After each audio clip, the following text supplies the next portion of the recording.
for the school report.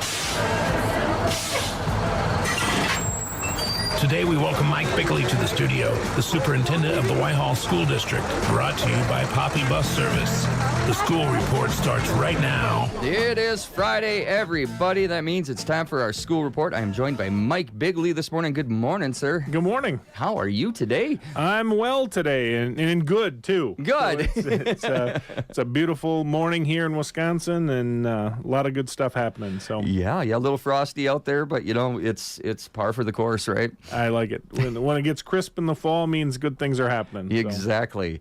And, Halloween's right around the corner, and lots of stuff to talk about today. So what do you got on your list for us today? Well, I think, a couple things. We had our annual meeting this week, and that went well. We generally don't get a whole lot of folks coming, but it did bring up an issue that I think folks need to be aware of. Schools have revenue limits, and we have since 1992, came into play in 1993, and it locked in some structural inequity, and folks need to be aware of that, just in our area. Yeah. We have schools, most of us, a good number of us, are right at the bare minimum of $11,650 a kid. But in our area, we go as high as $16,353 a kid. Really? Statewide, we go as high as $25,274 a kid. So I think that's something that we have a hard time getting folks to be aware of. And then... so all of those things impact. And I think, we were talking quick in the office this morning. I think the things that we've been able to do at that minimum tell folks just how hard we're working to try to do the right things for kids. So, yeah. But, I think it all goes back to why do we have public schools in the first place? Yeah. Yeah. I think folks need to really be able to understand that and understand how important they still are. When we went back and created public schools in the early 18th or 19th and 20th centuries, we had a different target, right? It was basic citizenry, and then as the Industrial Revolution came in, we needed a more prepared workforce, for lack of a better way to say it. But those folks were working in a different world than what we're looking in today, And then post-World War II, we started into all of the things that modern schools start to offer now, where we offered sports and nutrition and counseling and cultural events and all of those things. And now we seem to have forgotten. Now we're trying to figure out, who should be educated, it seems like. And you roll global competition in, and there's no doubt we need every one of our kids operating at maximum capacity. So all of those things, right? That's a lot of what's happening in the world right now. So, I think it's just pieces of those types of things that I don't know how else to try to get folks to understand, and how we get enamored with all of the superficial stuff. I had some conversations the other day. It takes hours and it takes energy stuff when we have these massive things happening. Yes. Right? We have this huge disparity of what schools are funded with, which then puts stress and strain on local communities. We see tax increases in communities like ours. When you have other districts in the state spending more than twice the amount we have per kid, and then we're supposed to be measured equally. I think, again, and then you start talking about it, folks think you're whining or you're complaining, but there are some structural things we need to be aware of. Oh, no kidding. And then that fundamental piece, I did a ChatGPT exercise yesterday. I asked it, I'm like, so do public schools remain essential in 2025? And the simple answer is, as long as we change, they're more essential than ever. Yes. I think we talk a lot about finding human capacity versus this world of minimal compliance, right? And for those that don't know what that means, it means how you go through school like I did. What was the minimum I could do to get the grade that I wanted to get? And in today's world, that's just not good enough. No. We need to really focus on how does every child learn, what do they need to do, because we're moving into an even more globally competitive environment. So. Well, and you're having to teach the children this new way of learning different things, and there's so many different school options out there nowadays. I mean, there's 100 different places you can go to this online homeschool thing, or people are trying various different things, and a lot of times locals they're too quick to just put all the blame of things on the school and not really getting into the nitty-gritty. Well, and we have that issue as well, but internally to schools even, we have a ton of policymakers, local, state, federal, where school was very successful for them, right? So how do you look at that and say, this helped me be the person I am? How do we change it? Yeah. That's that global piece. That's that understanding what the world in 2030 is going to require, let alone 2040 and 2050. Yeah. And we're going to have to really challenge all of the structures that are currently in place. But things like civic understanding, ethical reasoning, problem solving, empathy, and you bring up a phrase like empathy, and all of a sudden people start thinking we're soft. No, it's not about that. It's understanding where people come from. Yep. And if you do that, then we can start to maximize what they're capable of, right? But we have to understand what we're working on, and that's all of the things that are happening right now, certainly for us. And we haven't even touched into the emerging tech. Yeah. That whole world of, and I know I talk a lot about that, but I think you brought up, right, this whole scenario. I don't think folks understand. Our tax levy this year for our school district includes $161,000 for kids to attend private schools. Yeah. $161,000. Wow. We're funding that. And at the same time, we're told we can't fund the public system because we don't have enough money. And we're eroding that funding. And I'm not going to debate the whole public-private thing right now. Folks do have choice. There's no doubt. Yep.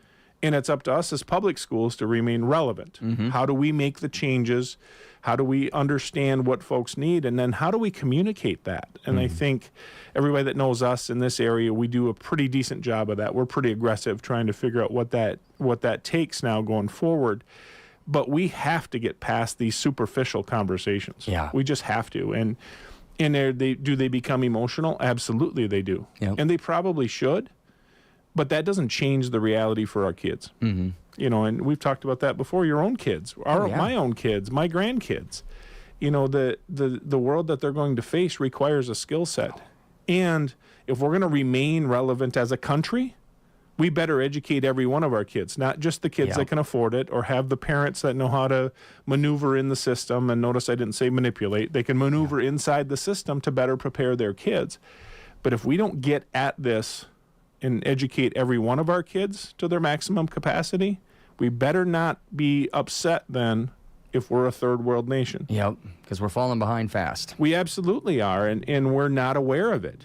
Yep. I think that's the piece. We have this, I don't know what it is, we have this unwillingness at times to understand the reality. We're America. We get to do this, we get to do that, and we've been behind for a while. Yeah. And we're not catching up. Because we continue to splinter off and we divide instead of focusing on what unifies us, which really was the fundamental piece of public schools. Yeah. I would argue they still are. Yep. But schools have to change too. We can't go down this road of continuing to grade and use grades to compare. So as a parent, I get to thump my chest because my kid's the valedictorian or my kid's on the honor roll.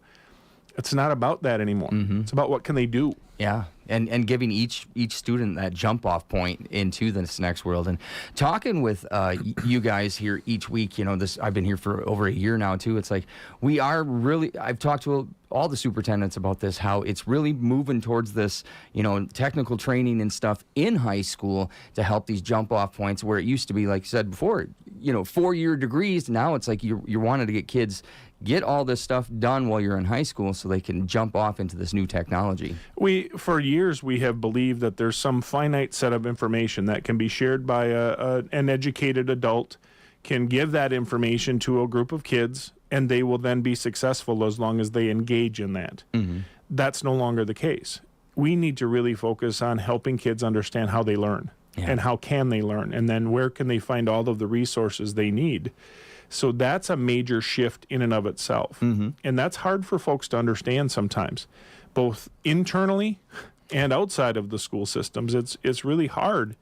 Again, most of us are in schools. They were good for us. But again, I say it all the time. I am the highlight of minimal compliance. Right? What was the minimum I had to do to play ball or to get an A? Or it wasn't about what was the maximum I could operate to. Yeah. And that, quite frankly, has really hindered our ability to grow as a nation. I think that's the underlying scenario. But you're right. This area, I think we're aggressive. I think we've got some folks still struggling. around that concept. You know, virtually every conversation we get into, well, how are we going to grade? Well, who cares? Why is it about comparing you to me? If you're smarter than me, great. Yep. But are you maximizing your capacity? If you're not, then that's a failure. Yeah. Right? Yeah. You can get an A and fail, I could argue. Yep. Right? Because if we're not maximizing capacities, if I'm a student who has gone through school with C's, but I'm maxing out, maybe school just doesn't apply to me. Maybe I have skills or I have knowledge already that this is boring. Yeah. Or maybe maybe I didn't get things where I was, so I'm behind. Now I'm frustrated. Yeah. Then I act out. You know, it's not hard. All of the things we hear people criticizing about, it's not hard to figure out. No. It's hard to talk about it. Yeah. Because we're going to have to risk at times being a touch offensive. Because we're going to have to just talk about some things, but they're not intentionally provocative. We're not trying to hurt people's feelings, but we got to get at some conversations. Yeah. Well, like you said before, it's like we need to bridge that divide that happened. There's such a divide in this country where we just yell at each other. We talk at each other. We don't listen, and we need to spend that time to sit down with calmness and just say our truths and work at it from there. And until we can do that, it's tough. I think people are starting to realize that now that, okay, we can't do this fighting all the time, that we got to have some compromise here. We have to have some compromise, and we have to understand, too, that we have folks profiting from that division. Yeah. They're manipulating that scenario so that they can then profit from it. Yep. And I think when we start to understand that, we saw pieces of that on the China trip. We saw companies generating social media traffic to manipulate people. Oh, yeah. Okay. We saw other e-commerce companies that were artificially creating ads and manipulating ad traffic for other companies, using their ad dollars to fight something that didn't apply as they're coming in on the back door and kind of stealing your business, right? And what are we talking about? We're talking about, you know, we have an issue going on right now that is around one of these superficial political topics, right? And is it a big one? No. But it's one of those that can take off, and it can manipulate weeks of your time. Yep.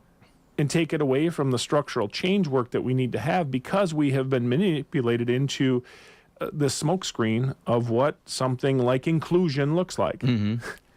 When inclusion was never meant to be the extreme scenario that we are right now. The inclusion meant just treat people decent. Yeah, treat them like you want to be treated. Treat respectfully. Yep. You know what I mean? You don't have to agree with them. You don't even really have to like them. Yep. But you don't have to be horrible to them, right? And that morphed into a whole different level of conversation. And I think, but that epitomizes where we are. These little polarized political scenarios that are meant to take direction away from something else. But I think in this model, I do think we can get back if schools are willing to change. And there are more and more of them that are engaging. Yeah. If schools are willing to make that massive structural change to competence as opposed to grades. Yeah. To learning as opposed to teaching, you know, to understanding that schools have a target, and it is not how many conference championships you have, right? It's not what your test scores should be, okay? A good assessment is invaluable. The stuff we have right now is ridiculously worthless. It really is. Yeah. And if we can't have those conversations, then we need to understand the ramifications. I think maybe that's the message for today. Yeah. Is if we don't wake up and start asking some questions, Yep.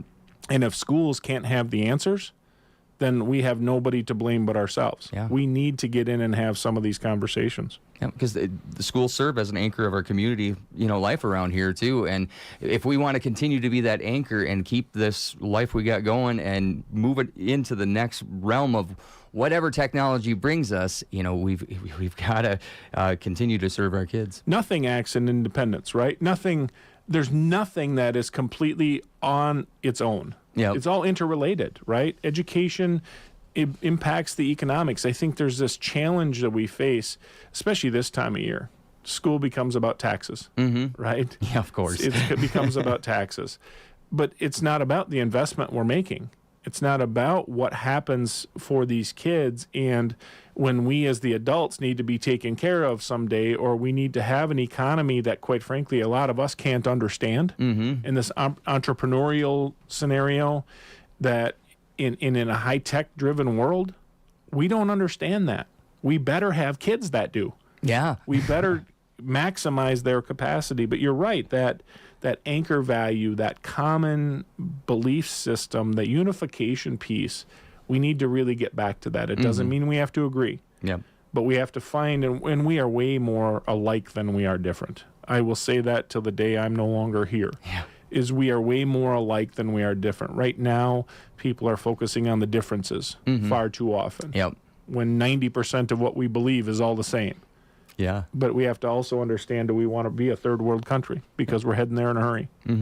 Well, and part of the schools too is it teaches you how to be around people with different point of views, differences, and I think that's a valuable aspect of school for public school, because you get all these kids together from different backgrounds, and for the most part, they are supposed to get along and do their work together. Like you said, you get into superficial stuff, but that is one of the best values for our public school. Well, and I think we have a lot of well-intended things, right?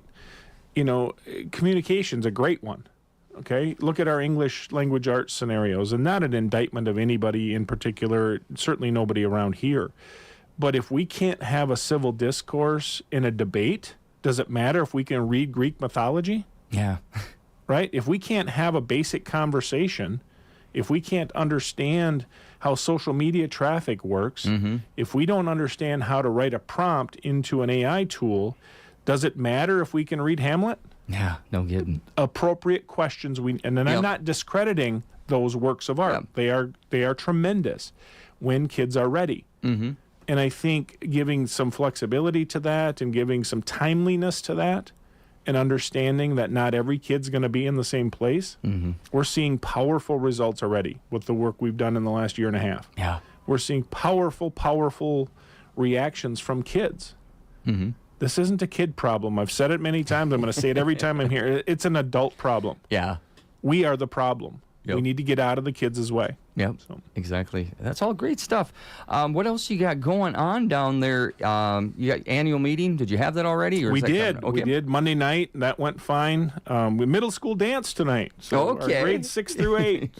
That'll be kind of fun. And our volleyball team took it on the chin, competed hard last night. Took it on the chin over at Stevens Point Bocelli at I a heard long it was a road good trip, game, at though. a 5-set match, and it's unfortunate that their season's over, but we're proud of them, and we need to continue down. I think we have National FFA Convention next week, Okay. so that's always a big deal, and things are continuing to progress. I think some cool stuff. We were gifted a flight simulator into our emerging technology lab, commercial grade flight simulator that we submitted a request for. We were granted that. That should be in place in the next few weeks. Wow. And drawing a lot of interest that way. So I think we're continuing to push the limits, and we may make some mistakes. And I think I said it here last time, but we need to continue to give our educators some grace too, and they need to give themselves some grace. Yep.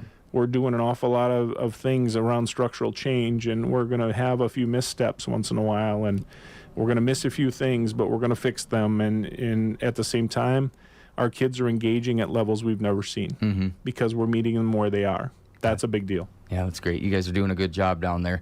We appreciate everything you guys are doing. And that flight simulator, that sounds pretty cool.